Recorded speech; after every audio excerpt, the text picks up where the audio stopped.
Voz Andina Internacional presenta Observatorio Internacional.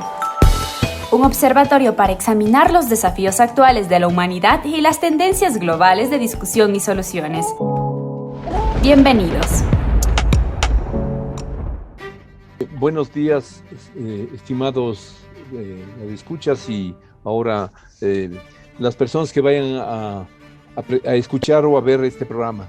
En esta ocasión volvemos a tener y agradecemos la colaboración del profesor Daniele Venzi, un académico de origen italiano, pero más un latinoamericanista, porque prácticamente las dos últimas décadas las ha gastado, las ha vivido y intensamente en América Latina. Y es muy conocedor, profesor de esto en universidades de Brasil, fue profesor de nuestro programa de Relaciones Internacionales, será profesor de nuestro doctorado de estudios latinoamericanos y esperamos seguir contando con su participación. Bienvenido una vez más. En esta ocasión vamos a trabajar y a dialogar sobre el tema, un tema apasionante, creo, en América Latina, es el tema Brasil. Bienvenido en primer lugar. Su saludo, por favor. Muchas gracias, economista Romero. Siempre es un placer dialogar con usted y colaborar con la Universidad Andina. Muchísimas gracias. Bien, como les señalaba, el tema de Brasil es apasionante. ¿Por qué? Porque desde hace mucho tiempo ha habido varios autores desde diversas perspectivas que han dicho que a donde va Brasil va América Latina, tanto en lo económico como en lo político. ¿Por qué? Porque representa la mayor parte de la población de la región, porque representa casi la mitad o más de la economía latinoamericana. El territorio también es prácticamente, dibuja América del Sur, el territorio brasileño, etcétera, ¿no? Entonces comenzaremos con esa que es más bien estructural y como de introducción. ¿Considera válida todavía esta afirmación que a donde va América Latina va a Brasil, a donde va Brasil irá América Latina? Parcialmente economista, y siempre creo que ha sido parcial. Ahora, para mí la cosa más interesante de esta afirmación es que la influencia de Brasil en términos políticos y económicos, mucho menos en términos culturales e identitarios, siempre ha sido menos evidente, más silenciosa de lo que en realidad es. Uh-huh. Yo viviendo 3 años, casi 3 años y medio en Brasil, me he dado cuenta, en realidad, por un lado, de la gran influencia que tiene Brasil, más que en América Latina, yo diría América del Sur. En este caso, la especificación es importante. En América del Sur, pero también la gran distancia cultural, a pesar de proceder de un pasado común relativamente próximo, somos primos hermanos, pero los elementos que usted menciona, sobre todo el carácter, el tamaño de la población y del territorio, y ciertas divergencias históricas claves, los hacen el vecino más complicado de América Latina.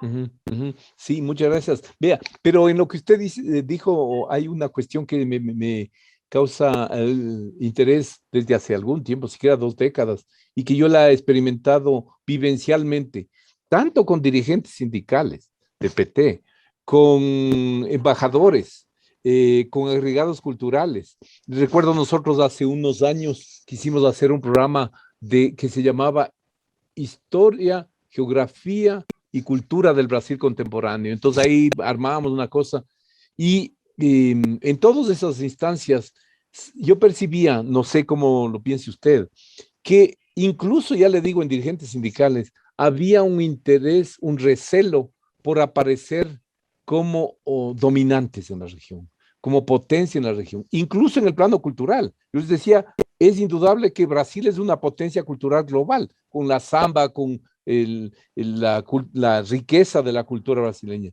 Y ellos tenían temor. ¿No encuentra usted que eso existe? tanto en actores estatales como empresariales, como o incluso sindicales y culturales.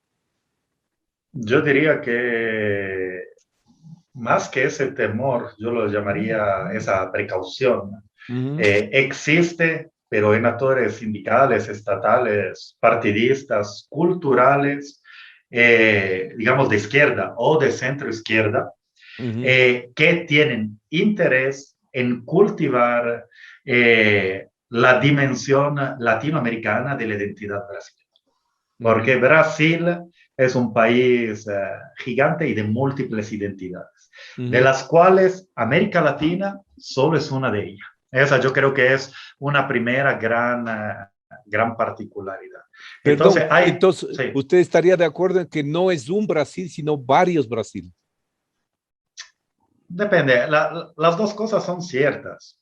Las Ujú, dos cosas son ciertas. Brasil es uno y es una nación totalmente, pero es una nación de muchas naciones extremadamente complejas y sobre todo en un conflicto no resuelto entre ellas, que en mi opinión explican por qué Brasil no ha tenido ni posiblemente tendrá en las próximas décadas la posibilidad de coronar su proyecto histórico, digamos, de tener una influencia, una hegemonía benigna, cooperativa, como se dice a veces, sobre los demás países de América Latina. Porque sus ujú. problemas internos son demasiado grandes, demasiado acuciantes, demasiado irresueltos, que no le permite la proyección que en ciertos momentos sus dirigentes de centro izquierda, quisieron tener, repito nuevamente, no en América Latina, sino en América del Sur. América del Sur, sí. Ahora, dos preguntas para cerrar este ciclo introductorio.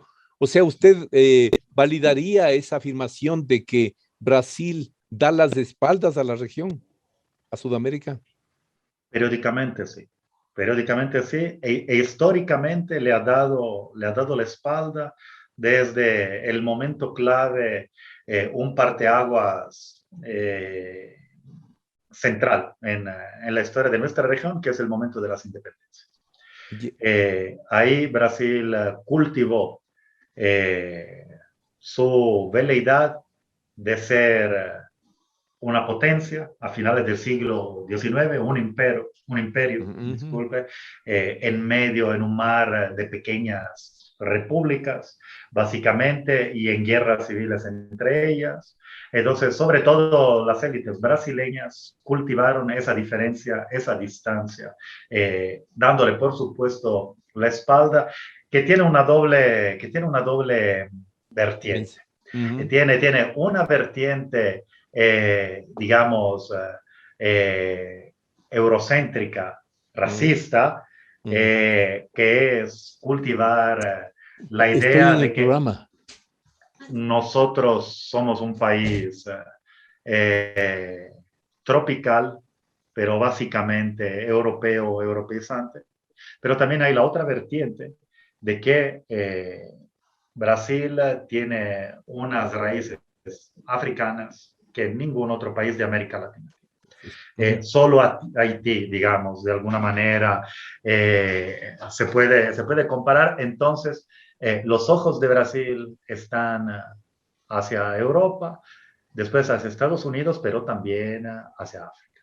El ujú, Golfo de Angola, el Golfo de Guinea.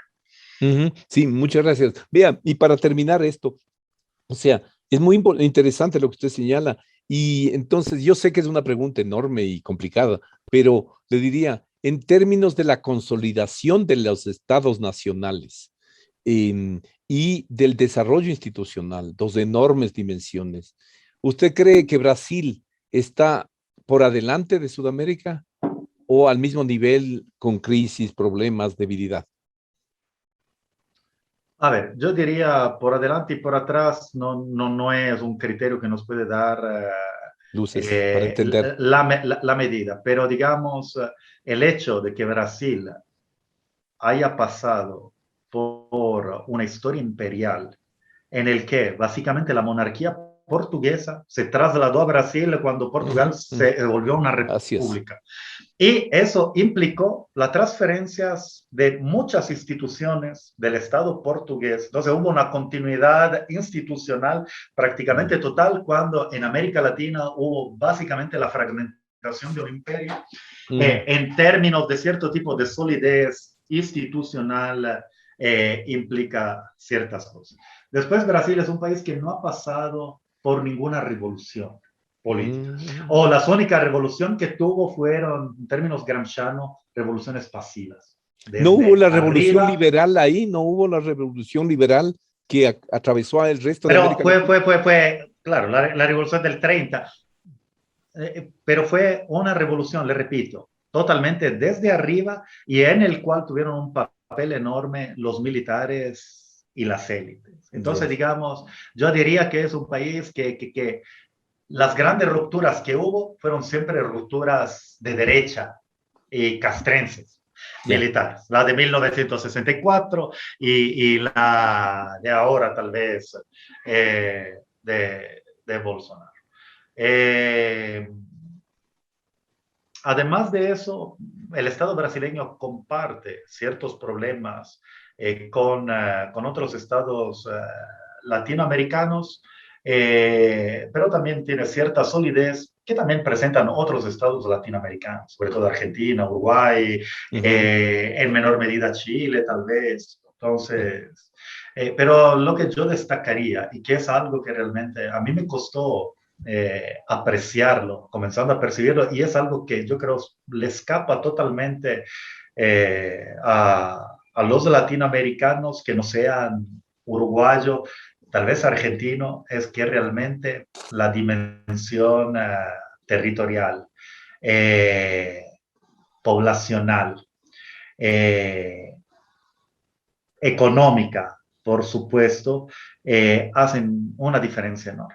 O sea, el tamaño sí cuenta para entender Brasil en América del Sur, en América Latina. Perfecto, muchas gracias, Bea, por esa trayectoria así breve, esos rasgos que trazó, que me parecieron muy importantes. Pero entonces surgió otra mientras ustedes ponían lo último, el federalismo, la descentralización en Brasil, ¿no ha podido responder eficientemente a este tema? A ver, o sea, la cuestión del federalismo en Brasil, de cierta forma, tiene mucha semejanza con otros países latinoamericanos. Es decir, la conformación de los estados federales responde básicamente a mantener lo que eran dinastías o cacicazgos locales. Cuando el tema de la autonomía quiere decir una autonomía que claramente tiene su origen colonial. Entonces, ahí hay que distinguir varias zonas geográficas del Brasil. En el norte y noreste, claramente los estados comparten todos los tipos, los rasgos políticos de nuestro estado, en donde autonomía quiere decir mantener mis privilegios frente a un gobierno central, en todos los sentidos. Judicial, económico, sobre todo político, de clientelismo, en este sentido. El centro-sur tiene características peculiares que derivan un poco de la historia, de cómo se han desplazado los ejes de la economía brasileña desde finales del siglo XIX, pero también, por supuesto, por las grandes oleadas migratorias de europeos, básicamente, que imprimieron un sello particular a las relaciones políticas y a la construcción de instituciones en los estados del centro-sur y a su economía. Perfecto, muchas gracias. Bien, con este telón de fondo, pasemos a ver algunos ejes que me llevan a colocar este programa sobre Brasil, que son las coyunturas económica y política que este país enfrenta en este momento y en el inmediato plazo. Comencemos con la dimensión económica. A pesar del poder, de la magnitud del desarrollo manufacturero brasileño que junto con el de Argentina y el de México son los más importantes de la región. Bueno, hay todo ese proceso de desindustrialización, del cual seguramente nos hablará, pero es evidente que Brasil, la economía brasileña sigue estando estrechamente asociada en su evolución, en sus equilibrios o desequilibrios a los ciclos de las materias primas. En el caso de Brasil, ya no son solo la soya y el jugo de naranja, sino también el petróleo. ¿Usted qué similitudes y diferencias encontraría en esto con el resto de Sudamérica? A ver, con el resto de Sudamérica, ok, o sea, estamos excluyendo México. Así es. Porque si incluiría México, el razonamiento sería diferente por el tipo de industria, que es diferente. Yeah. El modelo de organización industrial. A ver, yo comparto profundamente la idea que en el caso de Brasil, desde la crisis de la deuda, a mediados, finales de los años 70 y sobre todo en los años 80, se puede hablar de un proceso de industrialización truncada, o en términos marxistas, de un proceso de acumulación truncada. Lo cual implica el fracaso del proyecto del desarrollismo, tal y como ha sido planteado durante básicamente 3 décadas en América Latina. Sin embargo, también está claro que Brasil, junto con Argentina y con México, es el país que más lejos ha ido y que más tempranamente comenzó ese proceso de industrialización. Lo cual quiere decir de que por más de que se introduzca una agenda hiperneoliberal o lo que sea, digamos, eso no se puede revertir de la noche a la mañana. Entonces, a partir de la década de 1980, claramente Brasil ha vivido un proceso de desindustrialización importante, pero también de implantación de nuevas industrias a medias. Ahí depende cómo consideramos el procesamiento de la soya transgénica, por ejemplo, y de otros sectores. Pero está claro que ese proceso, sobre todo a partir de la década de 1990, ha sido fuerte, lo que se ha venido llamado de reprimarización, y sobre todo a partir del año 2000. Ahí está clara la tesis que yo comparto de que la industrialización de China, es decir, el tránsito de China de un país semiperiféricos con puntas hacia el centro, en términos económicos, aquí estoy hablando, claramente ha implicado la desindustrialización de otros países semiperiféricos. No puede haber una dinámica win-win, ganar-ganar en ese sentido. Eso está claramente hiperasociado. Sí, me estaba preguntando. Sí, quería en ese punto, porque acaba de señalar, me parece muy interesante y ahí le preguntaría, o sea, ¿es que Brasil en sus exportaciones enfrenta la misma restricción que en el caso chileno con el cobre, cuando, por ejemplo, Chile hace algunas décadas exportaba cobre con algún grado de elaboración? La presencia de China en la región y como gran contraparte comercial implicó una regresión hacia la exportación del cobre en bruto. O igual experimenta Ecuador, por ejemplo, en el cacao. Llegamos a manteca, como es polvo de cacao, y tuvimos que regresar. Brasil con la soya, enfrenta el mismo proceso. No, en el caso con de la jugo soya de no. naranja, por ejemplo. No, en el caso de la soya y del jugo de naranja, hasta donde tengo entendido, yo le diría que no, porque estamos hablando de sectores agroindustriales absolutamente avanzados. Distinto es el caso de minerales, tanto de exportación de viejo cuño como nuevos minerales, y también de otros rubros, por ejemplo, como la pasta esa de celulosa, la cultura del eucalipto, por ejemplo, que en ciertas regiones del nordeste donde yo vivía es totalmente nueva y crea conflictos socioambientales enormes. Ahora aquí yo destacaría una cosa que me lleva nuevamente a lo que eh, comentaba al comienzo y que quería dejar en claro en esa entrevista. También en este caso, el tamaño importa. Es decir, la gama de productos, la diversificación de productos, tanto primarios como industriales, que tiene Brasil, solo se puede comparar a la de México y es superior a la de México. Lo cual implica que, digamos, las comparaciones con países pequeños o muy pequeños como el Ecuador o medianos como Chile, etcétera, siempre sean parciales, digamos. O sea, la cartera de exportaciones primarias de Brasil es absolutamente enorme. Ya, Oh. ya. Ya, y hay una pregunta complementaria. ¿Cuál es el grado de desarticulación de la manufactura brasileña y de sus relaciones con empresas transnacionales en el caso, sobre todo, de Embraer, de la aeronáutica, y de lo automotriz?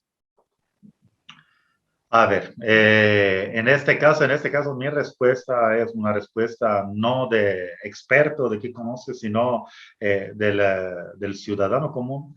Embraer, después de Lula, ha perdido posiciones, posiciones en el ranking mundial. Estaba súper bien posicionada.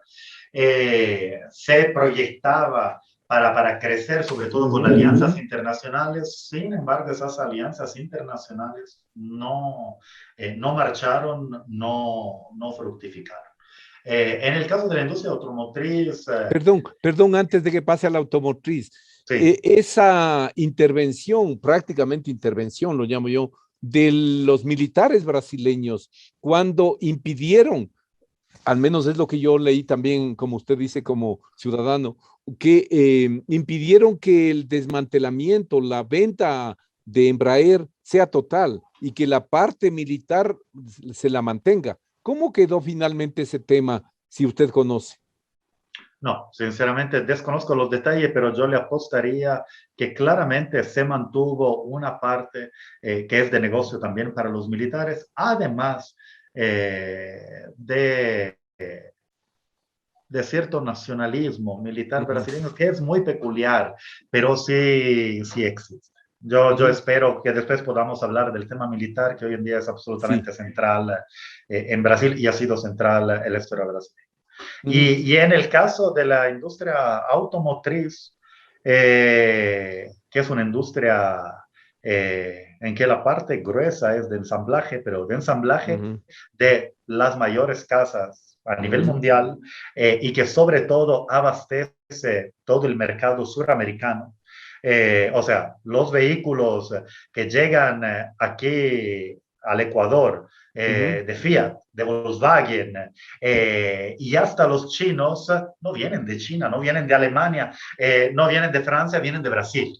No, entonces, ese sector, a pesar de estar en crisis en términos numéricos, en términos de plantas que se desplazan, porque también es curioso, o sea, el tamaño de Brasil hace que los fenómenos de deslocalización no sean de Brasil a Paraguay, sino que sean de Sao Paulo, del estado de Sao Paulo, de Campinas hacia el norte y el noreste, aunque ese proceso ya parece que está en fase de agotamiento.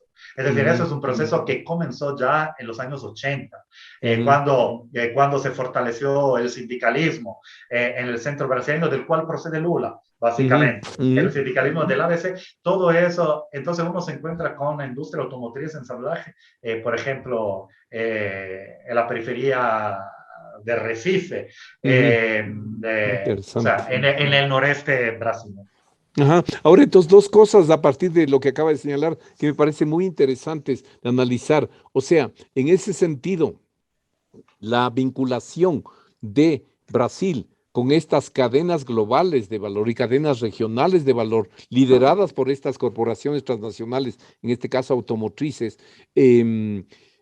son sólidas y el tamaño y la población importa y se convierte en un nodo para la región. Y la otra, Entonces, los procesos de guerra comercial Estados Unidos-China, que han provocado, según algunos autores, una reformulación y rearticulación de esas cadenas globales de valor, en el caso de Asia, con empresas que salen de China y se van hacia Vietnam o hacia Taiwán o qué sé yo, o, ¿no ocurriría acá en la región?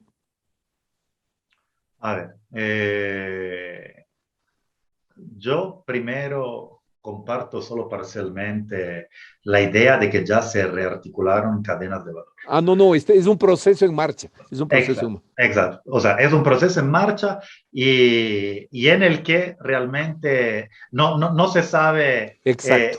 ¿Cómo va a terminar? cuál es el destino final y cuáles son finalmente los objetivos. Y sobre todo, yo creo que es un proceso que por lo menos en lo que se refiere a la deslocalización hacia Vietnam, Camboya, Birmania y otros países, es anterior a la Ah, declaración oficial de la guerra comercial que ujú, declaró Trump.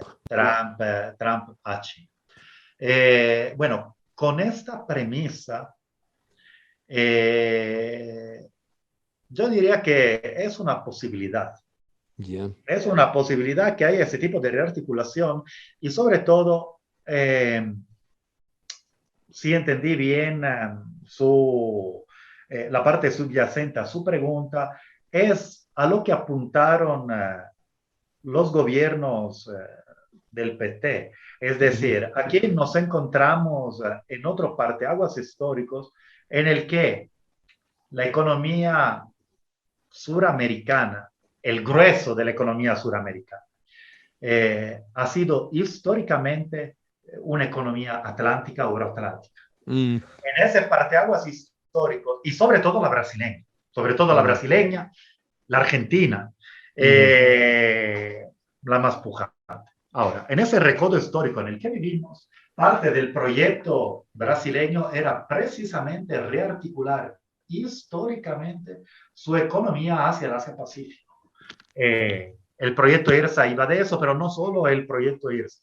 Entonces, mm, estamos hablando de un proceso de enorme magnitud que, por ujú, supuesto, tiene marchas, contramarchas, ujú. que tiene elementos absolutamente imprevisibles, pero que está ahí. Y yo creo que eso es una eh, de las grandes diferencias históricas de esta crisis que vive actualmente América Latina con respecto a otros periodos históricos, en el Mm. cual está en discusión la matriz, el baricentro euroatlántico de nuestras economías. Ujú. Sí, sí, muchas gracias. Vea, yo sé que le saco un poco, pero porque a mí me parece que lo que vendría en continuación, lógicamente, de lo que usted está diciendo, es ya un análisis del rol internacional de Brasil en esta transición que vamos a ver enseguida. Pero déjeme, no, y no recuerdo si le pregunté ya en la entrevista anterior, pero es una cosa que tiene relación con estas dinámicas de economía política en Brasil. El fracaso del programa Hambre Cero en Brasil, pese a haber sido exitoso, destacado, le puso en la FAO a José Graciano da Silva, etcétera, ha sido reconocido mundialmente como un programa muy, muy exitoso, no solo en términos de superar el hambre, de inclusividad, de dimensiones políticas, participativas, etcétera. Entonces, ¿usted estaría de acuerdo con esas tesis que plantean que la forma, la facilidad con la cual el presidente Temer borró de un plumazo esos avances obedecía a este poder del caciquismo del nordeste brasileño, fundamentalmente? Eh, yo le diría que no, en el sentido de que en el noreste brasileño, eh, que en su aplastante mayoría siguió y sigue siendo petistas o de partidos de centro izquierda e inclusive en algunos estados como, uy, se me escapa el nombre, el gran estado agrícola del jugo de naranja, por cierto. Bueno, ahora sí, Maranhão, Ah, Maranhão. que tiene un estado enorme y que tiene un gobernador que viene de las filas del Partido Comunista. Entonces, más radical, digamos, todas las políticas de transferencias y sociales y asistenciales, hasta donde tengo entendido, yo se mantuvieron. Inclusive, sí, inclusive las políticas de apoyo alimentar. Ahora, Sí. ¿cuál es la cuestión?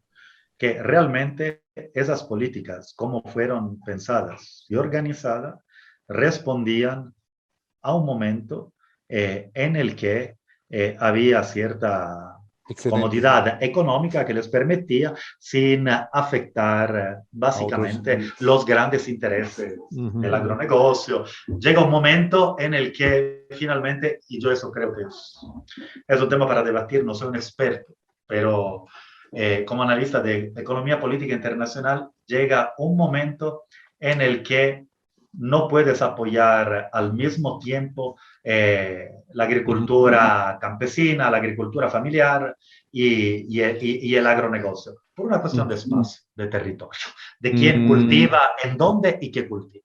Por más de las dimensiones continentales de Brasil, llega un momento en el que tú puedes dar desahogo a ese conflicto solo desmatando la Amazonía. ¿Y qué es lo que pasó y qué sigue pasando? Así es. Vea, y entonces en ese sentido, ¿o usted cree que esta apuesta de Bolsonaro por el agronegocio, y ya vamos llegando a la coyuntura política, implica, digamos, lo que usted dice, la deforestación en la Amazonía, la poquísima atención al tema de la ocupación por la minería ilegal en la Amazonía también y en otros sectores? ¿Son irreversibles? No, porque el MST no logró parar esos procesos, a pesar de su fuerza importante, ¿no? Sí, efectivamente. Y de hecho, yo creo que la trayectoria del MST desde una perspectiva de izquierda es más compleja y menos idílica de lo que se piensa en varios países de América Latina. Mire, yo le respondería de esta forma. Primero, la progresiva ocupación de la Amazonía para su puesta dentro de los circuitos de la explotación capitalista de tipo predatorio es inevitable hasta que Brasil se encuentre inserto en un sistema mundial que es capitalista. O sea, no es una cuestión de que Brasil pueda cerrar totalmente, etc. La cuestión es el tipo de explotación y la escala de la explotación. En este sentido, los gobiernos del PT no fueron ningunos protectores de la Amazonía ni ningunos santos. Sin embargo, en ese momento, los ejes de la acumulación no estaban necesariamente centrados en una ocupación así de tipo totalmente desregulado y masivo, como sí se dio en el caso de Bolsonaro, que básicamente dio riendas sueltas a los peores y tenebrosos intereses en la cuenca amazónica y sobre todo también nuevamente refrendó un viejo tema, es decir, la conquista de la Amazonía como un tema que tiene que ser llevado adelante por los militares, que es un tema que viene desde la dictadura de los años 60 y 70. Perfecto, muchas gracias. No quiero dejar de preguntarle una cosa muy general, pero tener su visión. O sea, en ese sentido, la presencia militar, o brasileña en el escenario global, en esta transición, indudablemente que ha perdido brillo frente a a las dinámicas que Celso, o que digamos que, se me fue el nombre del ministro de Relaciones Exteriores, que era el poderoso Celso Amorín, está diciendo Celso Amorín. Celso Amorín, que impulsó durante los regímenes del PT. Entonces, ¿considera usted que por los problemas internos, económicos, políticos, ambientales, conflicto o en torno al COVID, Brasil ha perdido vigencia y su rol en el G20 financiero, su rol en el Mercosur, su rol frente a China, sus capacidades de negociación frente a China, su participación en eso que se veía como la gran estrella naciente del BRICS en 2015, 2016, ¿han pasado su época? Momentáneamente, seguramente. De hecho, aquí es interesante desdoblar la pregunta, el comentario, la observación para hacer desde una mirada regional, como es la suya, como es la mía, y desde una mirada nacional. Yeah. O sea, desde una mirada nacional, excepto para los sectores duros del bolsonarismo, el movimiento bolsonarista, probablemente dicho, el hecho de que hoy Brasil sea un paria internacional, ridiculizado, atacado, ninguneado, y con toda la razón, es una verdadera tragedia nacional. Por supuesto. ¿Por qué? Bueno, yo le estoy hablando ahora desde una perspectiva de la identidad del brasileño y no necesariamente petista, de izquierda en general, porque realmente sobre todo el lulismo, ese proceso comenzó a revertirse durante los gobiernos de Dilma.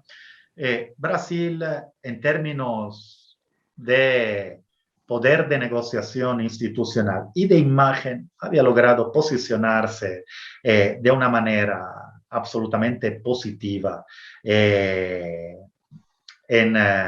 ese mundo multipolar que parecía se estaba cocinando. Entonces, eso se vive como una tragedia, la pérdida de peso, de influencia de Brasil en organismos internacionales, en la prensa mundial. ¿Y por qué le digo con toda la razón? Porque no solo Bolsonaro, sino ministros que han sido clave del Bolsonaro, como Araujo, que fue ministro de Relaciones Exteriores, que es un tierraplanista de extrema derecha, de la extrema derecha bolsonarista, y que el Congreso finalmente logró destituir, creó una serie de incidentes diplomáticos, sobre todo con China, absolutamente innecesarios y absolutamente perjudiciales, no para la economía de Brasil, sino para la cuestión de retrasar las llegadas de vacunas, por ejemplo, sí, claro. y de otros problemas. Entonces, eso realmente en Brasil se vive como una tragedia, y también se vive como una tragedia el hecho de que, a pesar de los esfuerzos de crear y que fueron absolutamente positivos, de crear un ambiente de opinión internacional en contra de Bolsonaro, eso afectó de manera relativamente tibia el bolsonarismo al interior. Desde la perspectiva regional, en cambio, desde mi mirada, desde su mirada, mi comentario sería el siguiente. Bolsonaro ha sido totalmente errático, y se ha demostrado un personaje incómodo, inclusive para campeones de la derecha regional, como sería Iván Duque, por ejemplo. Para mí es lo más de derecha que uno se puede imaginar en este momento. Y fue errático en el sentido de que no intentó consolidar un bloque de derecha regional. Así es. Logró de alguna manera porque ni siquiera fue tan convencido en eso. Lo que sí logró fue darle, digamos, el golpe de gracia para sepultar la UNASUR, paralizar durante algunos años la CELAC, pero el sustituto de ellos fue la fragmentación total de la región. Así es. Y no una reconstitución de cuño distinto, de derecha, de extrema derecha, en Prosur o en otras cosas. Con respecto al Mercosur, también la actuación ha sido errática, porque desde Brasil claramente se debilitó el Mercosur, se debilitó básicamente todo lo que había construido el lulismo, el Instituto Social del Mercosur, el Instituto para la Agricultura Campesina, etcétera, pero se mantuvo los puntos fuertes que interesan a los industriales brasileños del Mercosur. Es decir, no llegó a dinamitar el Mercosur como se hizo con la UNASUR. Y eso emergió claramente en este año de grandes celebraciones por los 30 años Así es. del Mercosur. Entonces, paradójicamente, el golpe de gracia al Mercosur, de su transformación, ¿no? De su fin, como usted sabe, mejor que yo, posiblemente podría venir de Uruguay y no de Brasil, Es verdad. con la firma de un tratado de libre comercio con China. Ya, para pasar a la dimensión política, o sea, en ese sentido, la polarización política que vemos en América Latina, la volatilidad de de las hegemonías políticas o de las preferencias políticas del electorado, o lo que usted acaba de decir, el desgaste de Bolsonaro en múltiples frentes, el fracaso de su posición tan extremista, su confrontación con el régimen peronista y kirchnerista argentino, que también está en una profunda crisis, que probablemente va a fracasar este fin de semana, va a ser derrotado. ¿Cuál ve usted como la proyección política de las elecciones son el próximo año? ¿Cree que el PT va a mantener su solidez, se va a seguir siendo una fuerza importante, o esta tenacidad de Bolsonaro para no devolver el poder y tratar de cualquier forma quedarse, cree que, ¿cómo ve usted la perspectiva política en Brasil? Bueno, yo quisiera darle un respiro, digamos, a su pregunta, en el que se pone en diálogo ahora, sí, una dimensión no regional, sino global, con la doméstica nacional. En gran medida, Bolsonaro y el bolsonarismo responden a una tendencia global, que deriva de la implosión de la globalización como proyecto y de la decadencia manifiesta del orden internacional liberal euroatlántico. Entonces, digamos, el Bolsonaro y el bolsonarismo es la variante regional del fenómeno del ascenso de la extrema derecha, para algunos neopopulistas, no podríamos discutir si es acertado llamarlo así, que tiene claramente tintes nacionales, regionales, pero que claramente es un fenómeno mundial. Ahora, Bolsonaro es un puntal clave del proyecto de Steve Bannon y de la extrema derecha atlántica anglosajona, el cual, sin embargo, en ese momento, a raíz de la gestión desastrosa de la pandemia y de las contraofensivas de las élites globalistas financieras neoliberales, está perdiendo parcialmente impulso. Digamos, ese proyecto perdió Estados Unidos y no logró tomarse dos países que eran clave, Francia e Italia. Entonces, el bolsonarismo también está en ese momento a la defensiva en ese plano. Con respecto al escenario nacional, la coalición que llevó al poder Bolsonaro se rompió antes de la pandemia. Se rompió después de unos 6 meses con la salida de Moro, el juez de la Lava Jato, como tema clave. Y también no logró avanzar en el proyecto de reformas ultra neoliberales, excepto la reforma del régimen de jubilación.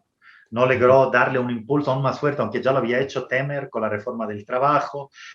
En la cuestión medioambiental está a medio. Sin embargo, lo que a mí me asombra es que Bolsonaro se ha demostrado un político en mi opinión, extremadamente hábil y consumado en su manera de hacer alianzas en el sistema político brasileño con el centro político, que es una pieza clave. Un centro político que no tiene ideología, que no tiene partido, que es simplemente un cártel de pequeños partidos que, digamos, negocian con el mejor contrincante y que es por su naturaleza extremadamente conservador. En el juego entre instituciones y en la presión hacia los militares para una progresiva deriva autoritaria de Brasil. Entonces, el escenario que vivimos en Brasil, básicamente los últimos años, en el año y medio de la pandemia, ha sido de un conflicto institucional muy fuerte para evitar una ruptura formal del orden, del Estado de Derecho democrático e institucional. Y ahí la cuestión clave es que los militares hasta ahora no respondieron, digamos, a las provocaciones, a las incitaciones de Bolsonaro, básicamente de tomar el poder, a las incitaciones desde el presidente de dar un golpe de Estado. Así es. Así de simple. Ahí la pregunta es ¿por qué no lo hicieron? Yo concuerdo con los analistas que dicen ¿por qué no le conviene? En ese momento los militares, no solo de crisis. Sin plata. Tampoco es economista, porque los militares sí tienen plata. Siempre la tuvieron y siempre la tendrán en Brasil. De hecho, tuvieron ellos una reforma previdencial separada del resto de la población absolutamente dorada. Segundo, manejan aquí entre 340 y 350 de puestos claves ministeriales en otras instituciones. Si consideramos todos los militares que los últimos años se sumaron en instituciones, estamos hablando más o menos de 6.000 cuadros. Entonces, muchos dicen, porque el régimen ya es militar, ¿por qué arriesgarse a dar el paso? Con la salida de Dilma, se frenó todo intento de reabrir el capítulo de la Comisión de la Verdad. Brasil es el único país en el que no hay ningún juzgado militar durante la dictadura. Entonces, ahí la cuestión es, ¿el desgaste de Bolsonaro es irreversible o no? Yo no sé. Yo sé que en este momento, con el retorno de Lula, un retorno, por cierto, mesiánico, y que sin embargo no logra poner de acuerdo a los partidos de centro, derecha, a la izquierda brasileña. Claramente en este momento las encuestas dan a Lula por favorito con una diferencia de unos 10 puntos. Y sin embargo, Bolsonaro sigue teniendo un 25%, duro, lo cual implica que el bolsonarismo sí es un movimiento político. Ahí está un debate muy fuerte en Brasil, si es un movimiento neofascista o no. Entonces, y hay varios sectores que le apuestan también a un bolsonarismo sin Bolsonaro. Ese es el tema. Entonces, yo me apego a los que hace un año, cuando realmente hubo por lo menos 2 o 3 intentos claro, de ruptura del orden constitucional, o cuando se cambiaba ministro de salud, cuando llegaban esos reportes de Manaus, de no se sabía dónde meter la gente, realmente decía, es que es imposible hablar de coyuntura en Brasil, porque la coyuntura cambia cada día. Eso de alguna manera se frenó un poco en los últimos meses, pero realmente estamos hablando de un escenario de polarización y de oscilaciones extremas. Claramente en este momento Bolsonaro está decayendo un poco, el bolsonarismo no, el movimiento bolsonarista. Bolsonaro ha perdido aliados de la derecha, ha perdido aliados de las clases medias que le da vergüenza lo que ha pasado en términos de pandemia, etcétera. No está claro porque el capital financiero, los bancos, a pesar de ciertas declaraciones, sigue apoyando a Bolsonaro porque están recibiendo todo, y el agronegocio sigue apoyando a Bolsonaro. Perfecto, le agradezco mucho, pues discúlpeme, ya nos estamos terminando, comprometo para el segundo trimestre del próximo año, tenemos que hacer un estado de situación de esa transición del poder global a partir de lo que suceda de aquí a entonces, pero ya dijo bastante y muy interesante sobre el rol de los militares. Yo le preguntaría, para terminar, muy corto, ¿cuál es el rol de las iglesias protestantes frente a esta coyuntura política? Evangélicas más bien. Sí. El rol es importantísimo, pero no es que lo es ahora, lo es desde hace 20 años. Lo que pasa es que sociológicamente, sobre todo en la izquierda, nos cuesta pensar el poder político, social e ideológico de actores que tienen una ambigüedad política. Ahora, hasta ahora Bolsonaro sigue manteniendo el apoyo del grueso de la iglesia evangélica, ojo, que es un actor político que se mueve, porque antes apoyaba a Lula y al PT. Entonces, y parte de ese sector tiene su expresión política en ese gran calderón, en esa gran olla que es el centro del Parlamento brasileño. Entonces, también ahí Bolsonaro está perdiendo consenso, sin embargo, hasta ahora el apoyo sigue vigente. Pero estamos hablando claramente de un sector político que mueve millones de votos, aunque no de manera acrítica, como se piensa, mecánica desde afuera, pero es un actor absolutamente central de la política brasileña, como lo son los militares. Fuera, digamos, de la esfera de los actores políticos tradicionales ortodoxos. Daniel, es un gusto, le agradezco muchísimo por esta charla. Creo que han dado una serie de elementos que son muy interesantes para observar, seguir hasta que esta coyuntura política brasileña tenga su desenlace. Le agradezco una vez más por su cooperación. Esperamos, como digo, tenerlo. Yo le agradezco, economista, y sería interesante reabrir esa posibilidad de un curso en la Universidad Andina sobre geopolítica, cultura, identidad brasileña. Yo me comprometería no solo en organizarlo, sino en buscar docentes de primera desde Brasil para impartir ese curso. Excelente. Es muy importante. No, a mí me parece que sí, es porque nos da una mirada regional. Le agradezco muchísimo y hasta la próxima. Un abrazo, economista, a usted y a sus oyentes. Hasta luego. Marco Romero, anfitrión del programa Observatorio Internacional, les agradece su sintonía a este programa. Hasta pronto.